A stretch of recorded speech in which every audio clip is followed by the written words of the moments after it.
My name is Paul Klein. I am co-chair of the Climate Reality Project Memphis chapter, and I see some Climate Reality Project shirts.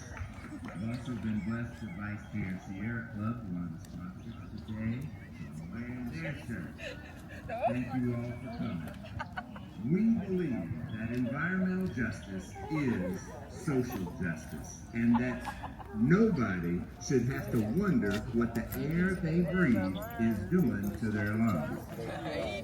South Memphis has higher rates of asthma and cancer than the rest of Shelby County already, and now XAI has built its own power plant, or the TVA's huge Allen power plant. XAI is asking the health department to permit 15 of these giant jet engines permanently to pollute. 15, while they actually have 35, thanks to some drone work, and thanks to thermal imaging, 33 of them are hot right now. Now remember, this was for the health department last night. Your website declares that your mission and values to be as follows, the health department, your mission to, quote, promote, protect, and improve the health of all in Shelby County. Now, health department, ask yourselves, how does letting XAI become the biggest polluter in Memphis promote, protect, or improve the people of Shelby County? Improve the health of those in Shelby County. Now wait, let's look at your vision, because that's a long-term thing. Building a community where everyone is safe, healthy, and valued.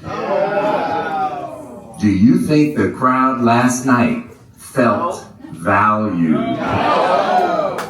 As Bishop William Barber of the Poor People's Campaign says, somebody's been hurting our people, and it's gone on far too long. Health Department, I beseech you, protect your people and deny this corporation's permit request.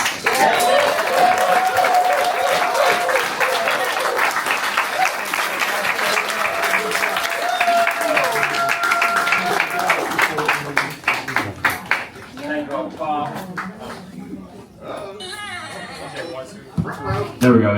We're back. We're back.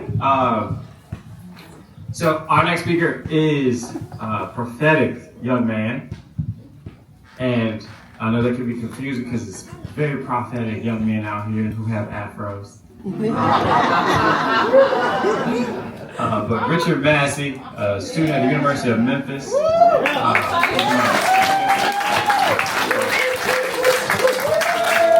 How y'all doing today? Y'all doing all right? Yeah. Good, that's good.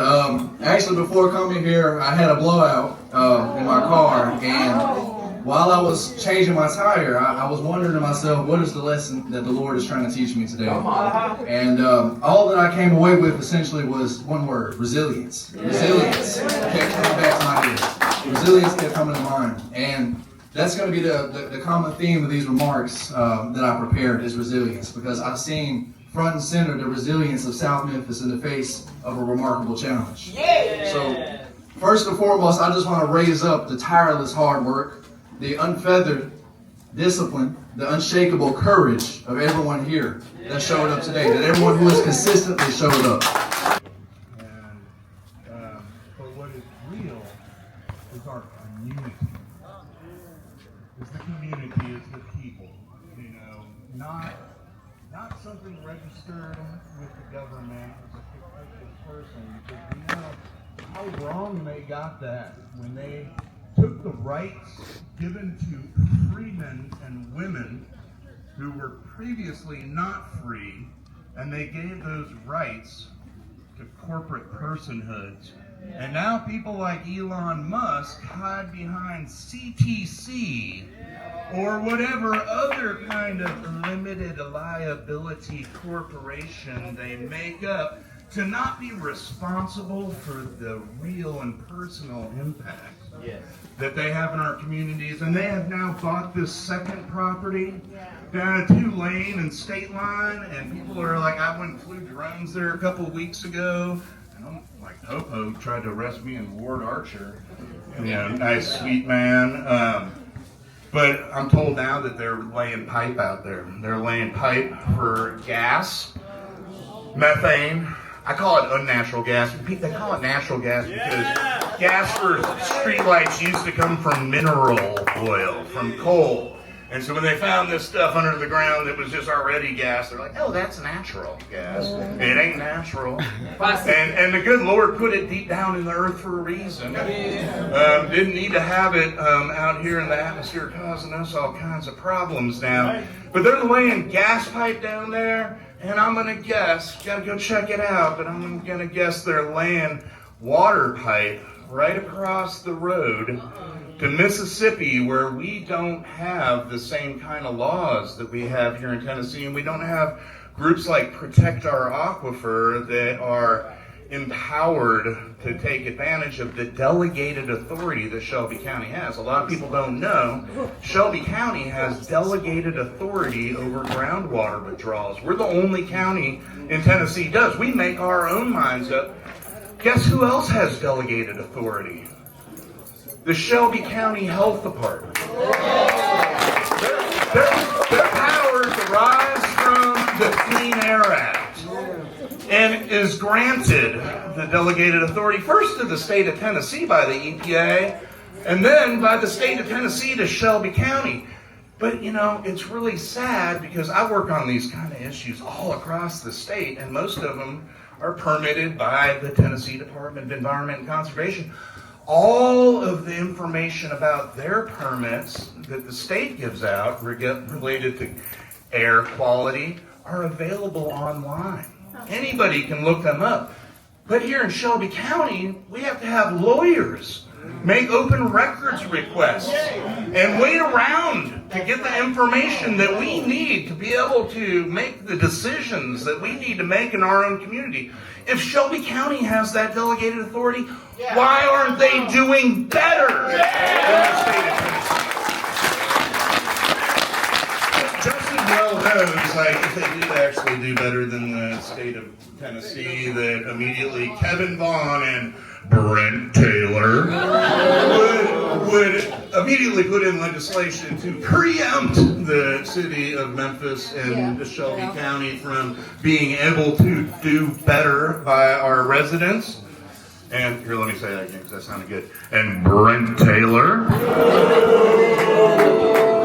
That man was a clown when he was on our city council. And now he's making a bigger clown of himself. But I'm a Christian, and I believe that all of the children of God have to make it to heaven. We've all got to go with each other, and so I can't say that I hate Brent. I probably have said it. But you know, we're working to save our communities and our community's health, not just for the beautiful loved ones that we have around us, but also for Brent Taylor. And someday, it is my sincere hope that he will realize his misdirection and misbegotten ways and get with the Lord. Thank you.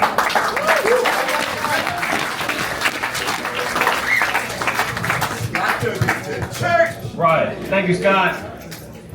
I'm going to repeat one part. Boo, Brent Taylor. Enough talking about him, though.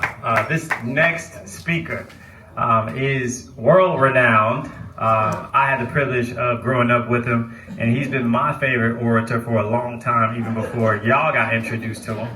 And his powerful voice, his powerful energy, and his prophetic sense of courage continues to transcend each moment that he enters.